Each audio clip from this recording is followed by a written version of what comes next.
Hi and welcome to this week's GMBN Tech Show. Coming up on the show this week, we've got a new Fuel EX. we look at the True Tune Carbon Air fork inserts. There's a mouthful.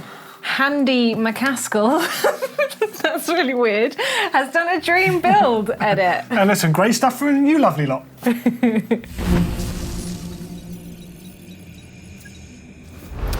Right, what's our topic today? Rat rods. Yeah, good paint jobs. What is a rat rod? Well, I think it's a new thing made to look old, and because I always think of It's just like any of Rich's bikes. So they all look old. He does manage to do that in a couple of weeks. Yeah, now I'm thinking, because I'm obviously a big Transporter fan or a VW fan, and there's always like the old, the sort of new Transporters that are made to look rusty and sort of sanded down and made to look like they've been sitting around in a garage or a barn for decades, when actually they're absolutely fine. They're brand new, yeah. So that's my take on it. And we've got a few, haven't you? Well, there's a few bike options around, yeah. Yeah. So obviously we've just had Hardline, and I thought I saw someone in it with a rusty bike. Yeah, there was a YT floating around. Ah, okay. So we've got Andreu Lacondeguy. Am I saying that right? Lacondeguy, yeah. And he's like a sort of a slopestyle Rampage rider, and he got a custom build for Rampage. So we've seen the Commencal Supreme on screen now, with that sort of nice. It looks like a white Commencal that's just sort of got that bit of rust creeping through, and I like the way they've done the forks on that. It's mad that it's paintwork that makes it look like that, isn't it?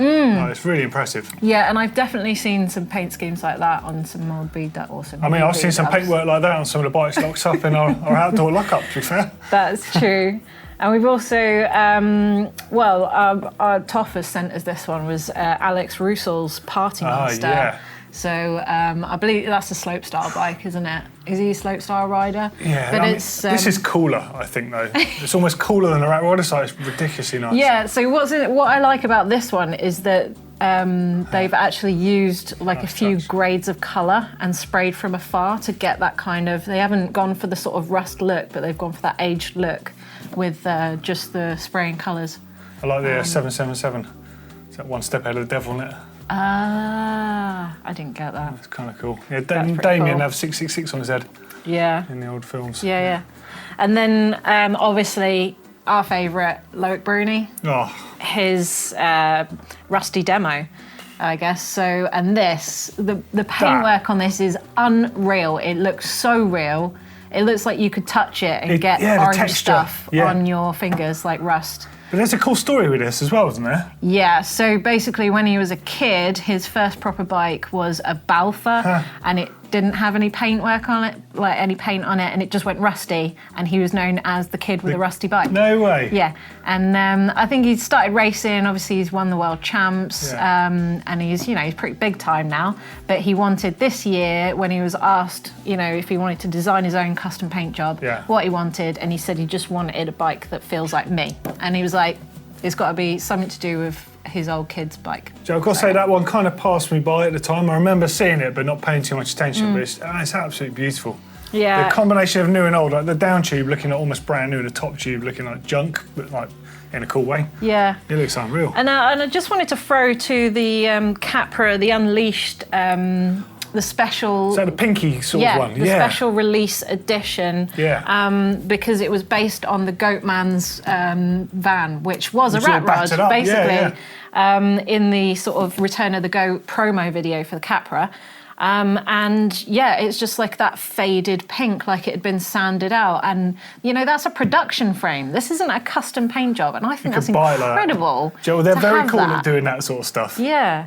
It's one of my favourite bikes, favourite looking like paint jobs to come out on a brand new bike this year. Is that why you've taken sandpaper to your frame? Is that what you were trying to get to? It's very similar, isn't it? I can see the similarities. Okay, guys, this is a bit of a sort of a nod to a video I'm doing soon. I'm going to do like a home spray booth job, and I was just prepping my Canyon frame and sanding down some of the decals, and this is what it came out like. It actually looks like an accidental rat rod. It definitely didn't fall off a bike rack at speed on the motorway or anything? No, that was sandpaper. I wouldn't recommend that.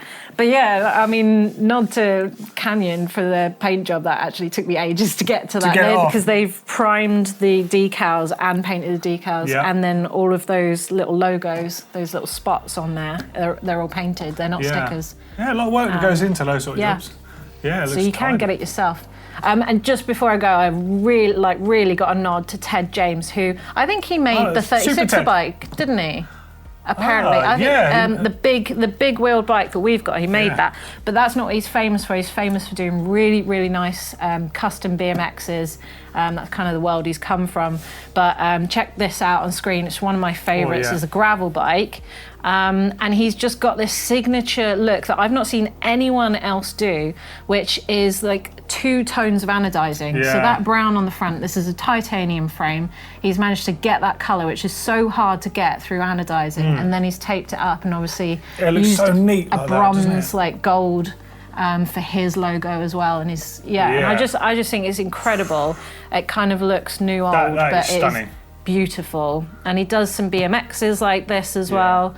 So like check this one out, where he's kind of looks like it's been pulled out of a river. But it's just like sort of brown anodizing, which looks old but super sharp at the same time. I just love it. I think it's great. There's a lot of nice stuff out there designed to not look nice and makes it look nicer. Don't really get how that works, but it works. Yeah, no, I think there's some charm in an old bike, something that we sort of like, and to have a nice new bike that's not actually rusty and in danger of falling apart is quite nice. Yeah, absolutely. So yeah. Anyone out there seen any nicer rat rod sort of style bikes? Anything that looks a bit old and nice? So let us know down there where we should be looking for them. Okay, a little plug for our shop. You've got to get involved. We've got some new GMBN Tech t-shirts for starters. We've got purple, we've got white, and we've got black. I've got the white one on at the moment. Logo on the front, logo on the back, and there's loads of deals coming up as well. So we just one ended on Monday with 3rd off, and there's going to be a load more coming. So hit us up on our social, make sure you follow us, and there will be deals coming up. And there's always new stuff approaching. So please do, if you can, support us. Or tell your friends about us as well.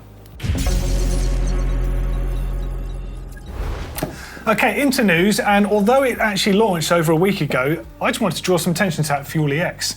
Now, Jonesy over on GMBN has had the Fuel EX E, so the e-bike one that genuinely doesn't even look like an e-bike. Here's him on screen riding it. And now on screen is the non-e-bike version, so the regular one. Now this thing looks unreal. Beautiful looking bike from Trek, very subtle. And as with Trek, they've got a huge variety of them in the range. So there's carbon and alloy models. It's got 140mm rear, 150mm on the front. Chainstays vary by size. Wheel size varies by frame size. So you've got extra small through to double XL. So the extra small is 27.5. Small is 27.5 or 29, and then medium and upwards is 29, but you can also configure them with a mullet or mixed wheel setup as well. So there's loads of different options there. So the knock block is gone. They've got an adjustable head cup system on there for adjusting the head angle from 63.5 to 65.5. Bearing in mind the stock angle is 64.5, so it's amazing as it is, and you've got the adjustability built in that won't affect the other geometry on the bike. You've also got adjustable progression on the suspension there, so you can adjust it from feeling a bit more linear to a bit more progressive, so you could cater for it with a coil shock if you wanted to, so it could feel the same as an air shock. Just having that adjustability is great.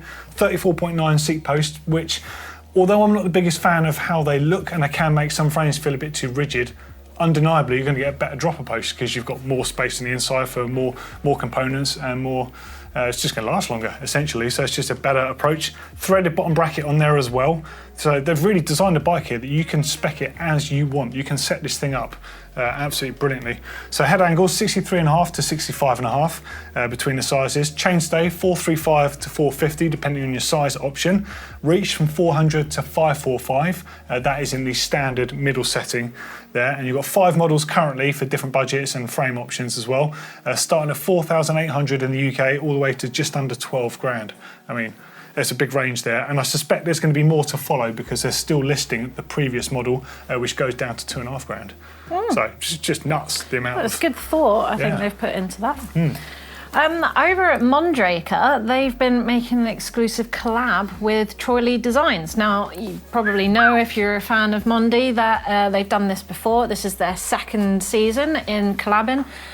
So they bring about some gloves and jerseys just so you can get a bit matchy-matchy or just give a bit of love to brands that you like, Troy Lee and Mondraker. But new this year, they've got the pants and they've got a full face helmet out there as well. So yeah, if you're a Mondi fan or indeed a Troy Lee Mondi fan and you want to support, then this is for you. No idea whether it's exclusive to Mondraker just yet, but previously it has been sold in Troy Lee stores as well. So yeah, interesting point. Well, I mean, if I was a Mondraker owner, it'd be costing me a lot of money about now. It's one of those things, isn't it? You're like, oh, damn it, why have we got the signature helmet? Would you go matchy-matchy? Like if you had your Mondi... I would do a helmet. You would? I really like the Troy Lee helmets, and I would do a Troy Lee helmet and matching the bike, for sure. I'm less matchy-matchy of other stuff, but some people love all of it. Yeah, I'm definitely anything as long as it's black, sort of thing. But yeah, all good. Next up, something quite different and quite unusual. So this is from a company called True Tune. Now these are inserts that go on the inside of your fork, and they fit in the same way that you would fit your air volume spacers. Now, air volume spacers would fit inside the air leg on your suspension fork, and the more you fit in, they reduce the air volume space on the inside. Therefore, your fork will feel more progressive. Now, these kind of work in a similar but opposite way, in the fact that they make it feel like you've got a much larger air volume space in there. And they do this through what they call activated carbon that's on the inside of these things. So hopefully you can see up close on the screen now. Now this activated carbon is something normally found in things like filtration, and it can be produced from raw materials such as coal, they're saying, coconut and wood, and they subject them to water vapour and chemicals at extremely high temperatures in an oxygen-free environment. And then this stuff, then the pores open up and it gives it unique properties that can absorb air. Now, this is what they say. When air pressure is increased, so a compression of the fork, in a sealed air chamber containing the activated carbon, extra molecules are trapped on the carbon, which are then released when the pressure is dropped, so decompression. This results in a pressure curve that's quite different to that of an empty air spring. It's more linear with a lower peak pressure and a higher minimum pressure, despite the air chamber having exactly the same size. So in short, it performs like it's got more volume. So in theory, that's kind of similar to putting a coil spring inside your suspension fork. It's just going to feel nice and supple. It won't feel quite as progressive. You'll use more of that travel, and it won't have the support that you see characteristically that you get with some of the air volume spaces in a fork, but you're going to use all of that travel a bit more often. So I can definitely see some benefits for some people, but I've got to say the skeptic would say, why would you not just put a coil spring in there? But I guess a coil spring is arguably heavier. You've got to convert your fork for it to start with. You're probably never going to get 100% perfect sag on a coil spring, because it's not like an air fork. You put 5 psi or 3 psi in as you need to. So technically these are really good. And what I was thinking was these might be excellent for a lighter rider like yourself. So you're running at the bottom end of air pressure on a fork. Yeah, well, I do like supple and linear to my suspension, and coils often. My weight fluctuates too much for me to sort of really stick with coil. Of course, as much as I love that. Yeah. So it sounds like a good idea. I mean, in terms of why you'd want this, I guess this retails at £120 British pounds. Yeah. And I think a coil conversion would be a couple £100 actually, so it might be about half the price. But at least with these, you can tune it as well. So and you can take it out. So you can take it out, but you can also use them depending on the fork model and travel you've got in combination with volume adjusters. So you can get some of the properties of having a bit of ramp up, whereas you're increasing sensitivity and things. Yeah, presumably you could run some spacers as well as this if you really, really wanted, which would be a bit confusing, but... I mean, they say on them as well, so this one's for a Fox 36 and it's equivalent of having 5 tokens in the space this takes up. So if that particular Fox 36 you're running could only take 6 tokens, that means you could only put 1 air volume spacer with it for the amount of space it takes. And they say you're supposed to run between 10 and 15 psi more than you would usually. But it'll still be more supple. And if you're not convinced, Audi's been using this technology inside the air suspension in their cars for years. Apparently one of the major benefits for this for any designer outside of bikes is that you can simulate the feeling of a large air volume chamber without having to have a large air volume chamber. So for space saving in suspension designs, it's kind of cool. Like I'm into the idea of it, but I'm interested. I'm definitely like, I want to feel it. it. I'd like to see the sort of the graphs on this, see whether it's like a full linear, whether it just sort of ramps it up at the end and just sort of, you know, like does the air blow through at the end of the travel? I don't know. It's all there. In my mind, it's like numbers. There's a lot of information on their website. There's a link at the bottom of the page here. It's worth having a look at. We're going to screw something to one of your forks, and if any of them fit one of mine, I'm going to give it a try because definitely curious. Yeah. Food for thought there for sure. Cool. Over on the sort of lighter end of building up your bike, we have the new, not Danny McCaskill, Handy McCaskills. If you've seen this online, Santa Cruz has been doing the Handy McCaskill edits, where it's a little hand-sized 5010, doing tricks and whatnot. And basically, they've just dropped a dream build edit on that. So check some of these photos out of this tiny little Santa Cruz being built up. Look at the tools. I know. I think tools, a little workshop. Got a little workshop. I'm pretty sure it's like tiny little park tools. And you even see him like greasing up a tiny little headset, assembling tiny brakes onto handlebars, and then also like assembling a tiny little crown race onto the forks, and then cutting off the it's just so cool. So go over to Santa Cruz's YouTube channel and check out that edit just for funsies because it looks awesome. So Cut Media, the stuff they've been doing there, absolutely nailing it. It's unreal the stuff they've been doing. Yeah, very cool to see. Yeah, I love it. Okay, next up, just a quick one. If anyone watched the Red Bull Hardline the weekend, you might have noticed there's a couple of prototype nuke proofs floating around. So they appear to be descents that appear to be made from carbon, although no one's actually saying that. But just looking at the frame configuration and the layout, it looks very similar to the current descent, which is made from alloy, except from carbon. And of course, with the current model, which are made from alloy, you can get the 297, so a mullet-style setup, or the full 290 version with 29-inch wheels. But it looks to me like there might be a linkage on this, like a flip chip or something that might be able to choose what sort of wheel size you run on the rear. Speculation, of course. And we do know that the previous model had 4 settings. You could adjust the progression on the back end of the bike.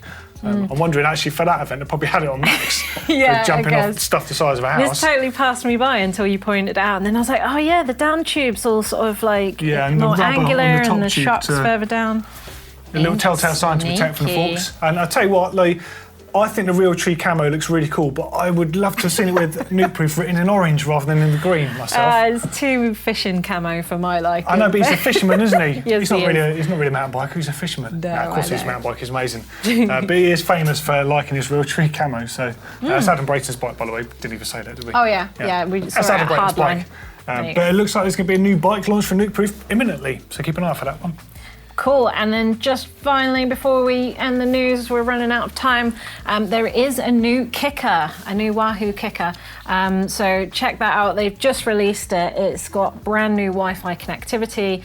It's the same machine that we all love, but just with that new connectivity. And they've got this ERG Easy Ramp, which is basically allows you, if you're interrupted in your workout, you can come off it, get back on it, and it will ramp you back up to your workout. So interesting cool for us because the Wahoo Kicker is one of those few trainers that you can actually fit your cross country or your mountain bike to and not have to worry about, slick wheels on the rollers. So just a little nod before the end of the news. They also had, I can't remember what it's called, but they've got a feature that you can put your front forks on. It can change the incline training on as well. Got that. I've seen Neil and that using them. They look really, really cool. Yeah, so you can mimic the terrain and you get the blowers as well. Yeah. Now, winter's coming. Winter is coming. We ought to get one or two. All right, it's quiz time, you lovely people. So let's rattle through these. What bike does Handy McCaskill ride? Should have seen it in the edit earlier. And a nice bike.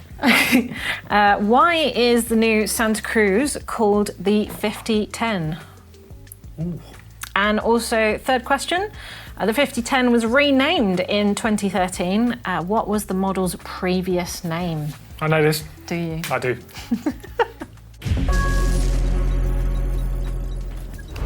Okay, it's comments time, and last week we were talking about the prototype Axis on Nino Schurter's bike, so there's a lot of Nino love in the comments. Yeah. Starting off with Ian Vardy, who said Nino Schurter has ridden the Tour de Suisse, not the Tour de France. You'd be right there. Yeah, I said the wrong stuff fact checking. Tour de something. I see, he was Tour de something, yeah. You were nearly there. He was the only winner of the Olympic XC to ride the Tour de France is Miguel Martinez. Of course, yeah. Good knowledge, Very good Ian. knowledge. Well done. JB says, I still have my Degas tubulars in 26-inch, a bit thin, but can run them at very low pressure and very smooth. No grip though, just CX tread and zero sidewall protection. Cool story. Amazing, amazing. Rupert Wen said, Shram, Rupert. testing AXS. Is it auto shift, methinks? Ooh. Or, I don't know, would they ever bring that to normal bikes? I don't know. I hope not. I don't feel know. currently it feels associated with having a motor on there for safety and stuff, but who knows? Who knows? Aero Lightweight says there should be chain covers so we don't have to maintain and clean all the time. Can you imagine? Like a shopping bike, but all the way around. Like a granny bike. Hey, we try your hacks? Is that one? Okay. Let's see. Okay. Carven Toe, who's very interested, says, I'm surprised that when discussing the prototype SRAM Axis mech being bolted directly to the frame, you didn't mention that by removing the hanger from the equation, it increases the risk of crash damage. Well, I mean, to be honest, we don't know how this thing works yet. We don't know if it will break away and still save the frame and the mech. It's still a prototype. We don't know anything about it. Oh no, because McSpike Sky says, because it's a paid SRAM ad. It's not a paid, This is not a paid SRAM ad. We don't even know about this stuff. Oh, hold on, Carbon Toe comes back and says GMBN is sponsored by Shimano. Are we? No, it's the first time. We're not sponsored by Shimano, okay? Or SRAM. We've got a mixture of both of those components on all of our bikes. We're not sponsored by either of those two. They have done branded content with us. There's a difference. Yeah, the only time you will hear branded stuff from us is when there's a little ad mentioned up in the description and in the thumbnail. So Army Freak says that can't be fair. The 10 times champ has had his hands in and on the tech before anyone else. How is that fair? Well, you've got to bear in mind he rode the prototype stuff and he's had the prototype stuff fail on him as well. Yeah. So you could argue that he's at a disadvantage because he's not on the finished item. Yeah, I would say that's always a risk, isn't it, on massively. a prototype? Yeah, not always an advantage. And then No Brakes 23 is giving some love to the Cascade, the Kotick that we mentioned. Yeah. The Cascade is kind of like gravel bike for people that don't want to have different wheel standards. I completely forgot about this. That would be so cool to actually save a bit of cash to have frames that would take both. So you could have a gravel bike and a mountain bike that takes the same wheels. You've kind of effectively saved yourself maybe $1,000 there. We could put gravel wheels in a mountain bike. Is that another hack we have to try now? That's your video. Oh yeah, Coming up on GMBN Tech. Thanks. Okay, we've got time for a bit of bike cave action. We had loads of rewind stuff recently, so we'll return to that and the same with top mods on the next week's show.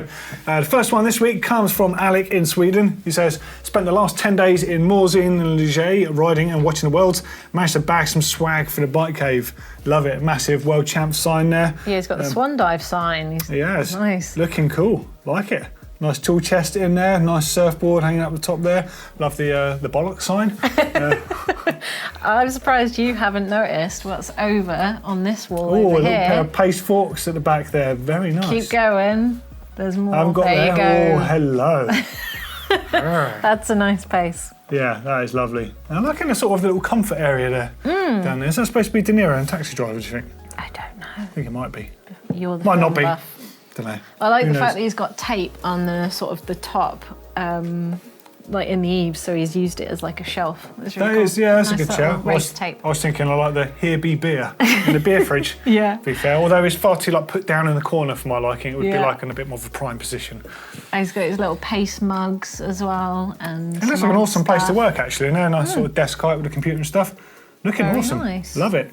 Next up is from Christian. Just says location, my bike cave. This is Christian from the comments, aka Chris Rides MTB. Hello, we do recognise you. See your stuff all the time. Wanted to share a few pictures of my bike cave. It's built from unused kitchen furniture. Same with my one, to be fair. And the tool storage is centred around a roll bag, which contains most important tools and some spares. Yeah, makes All sense. the You can just take the whole essentials. thing with you, chuck it in the car or whatever. That's a great idea, to be fair. That's my kind of workshop for sure. I'm always putting my tools in the van. Yeah, it looks good. I'm liking sort of the pivoting vise as well. I like Always that useful. in the drawers he's got those kind of foam damping stuff, so you can throw it in, but it's not the inserts where you're all like trying to put Just to things stop it rattling back. around and moving when you open a drawer. Yeah. Yeah, I've got some rubber stuff in mine, but it's too thin. It doesn't work quite well enough. Need an upgrade. But looking good. Loads of stuff crammed in there, and some nice bikes in Ibis over the back there. I don't know what that is in the work stand. Can't quite see it from that angle. Nice stuff. A nice Knipex as well going on there. Knipex. Yeah. Sorry, I got picked up on saying Knipex I know. and Knipex. So whichever one I Say say it I'm wrong German now. way. So nice Knipex and Knipex. Cool stuff. Okay, time for those quiz answers. So we kind of gave it away. The Handy McCaskill ride is a 5010, Santa Cruz 5010. And why is the new Santa Cruz 5010 called that? Well, apparently the product manager named it after his favourite Galaxy, the NGC 5010. Did he? I'm not so sure about that. Because, let me tell you the answer to the next question. Yeah. The 5010 was renamed in 2013 so that, well, basically its previous name was the Solo, or Solo. Yeah, so it wasn't confused with If you're not allowed to use certain... the word Solo, what would look just like Solo on a number plate? It is 5010, yeah. It's 5010. It looks like 5010. Of course it is. How can we change it and not really change it, but legally we've changed it? No, it was his favourite Galaxy. Yeah, okay. For sure. Of course it was, yeah. Anyway, thanks for watching. See you again next week. See you later.